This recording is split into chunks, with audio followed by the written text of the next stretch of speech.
Shalom, jumpa lagi di Efrata Devotion. Saudaraku, saat ini saya mengajak kita merenungkan Yesaya 7 ayat 14.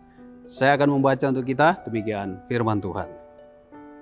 Sebab itu Tuhan sendirilah yang akan memberikan kepadamu suatu pertanda. Sesungguhnya seorang perempuan muda mengandung dan akan melahirkan seorang anak laki-laki, dan ia akan menamakan dia Immanuel.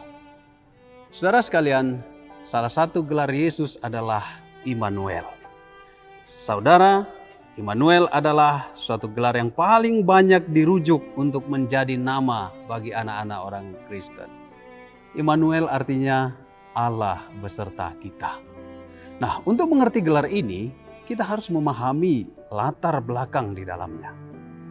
Sekitar tahun 930 sebelum Masehi, kerajaan Israel terpecah menjadi dua, yaitu kerajaan utara dan kerajaan selatan. Kerajaan selatan disebut kerajaan Yehuda. Suatu saat bangsa Aram dan kerajaan utara berencana mengajak Yehuda untuk berkoalisi untuk menghadapi Asyur. Asyur adalah kerajaan besar yang sangat kuat di dunia pada saat itu. Nah, Raja Yehuda bimbang atas ajakan itu dan menolak ajakan itu. Karena penolakan itu, Israel Utara dan Aram berencana menghukum kerajaan Yehuda. Mendengar rencana itu, Ahaz Raja Yehuda menjadi sangat takut, saudara.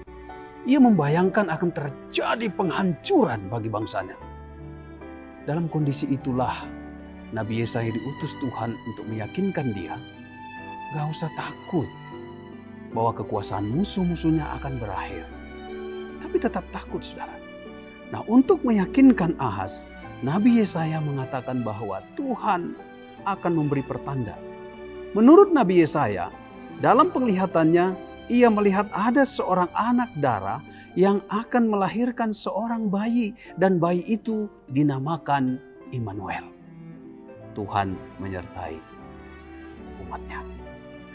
Nah, hal itu tertulis dalam Yesaya 7 ayat 14 yang sudah kita bacakan tadi, saudara-saudara. Sebab Tuhan Allah sendiri yang akan memberikan kepadamu suatu pertanda. Sesungguhnya seorang perempuan muda, anak darah, terjemahan yang lebih pas, mengandung dan akan melahirkan seorang anak laki-laki, dan ia akan menamakan dia Immanuel. Nah, jadi saudaraku, konteks ayat ini adalah berbicara tentang kesusahan, kecemasan, ketakutan yang lahir dalam kondisi terjepit, hidup di bawah ancaman penghancuran, atau hidup yang berada di bawah bayang-bayang maut dan ketakutan karena kondisi.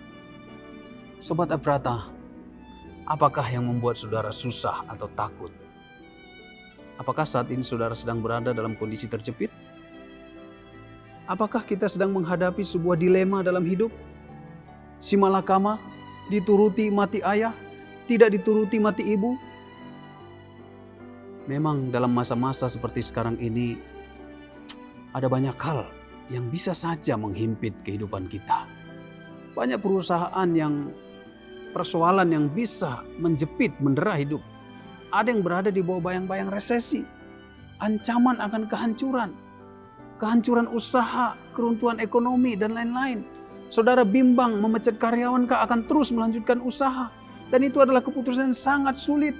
Sementara kebutuhan meningkat, anak harus makan, rumah tangga harus terus berjalan, kebutuhan terus meningkat, kebutuhan hari-hari harus tercukupi.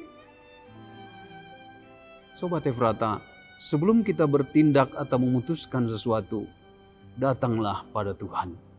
Mohonlah penyertaan-Nya. Dia Allah Immanuel. Ia juga lahir dalam suasana kesusahan. Ia membawa janji penyertaan.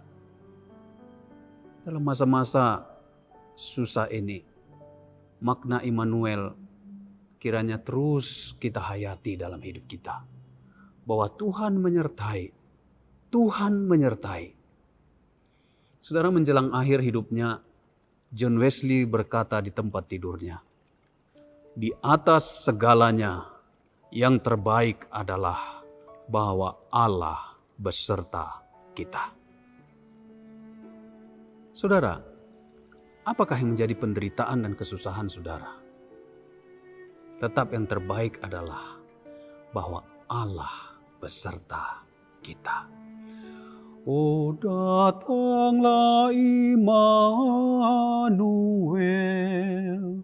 tebus umatmu Israel. Salam pagi kita.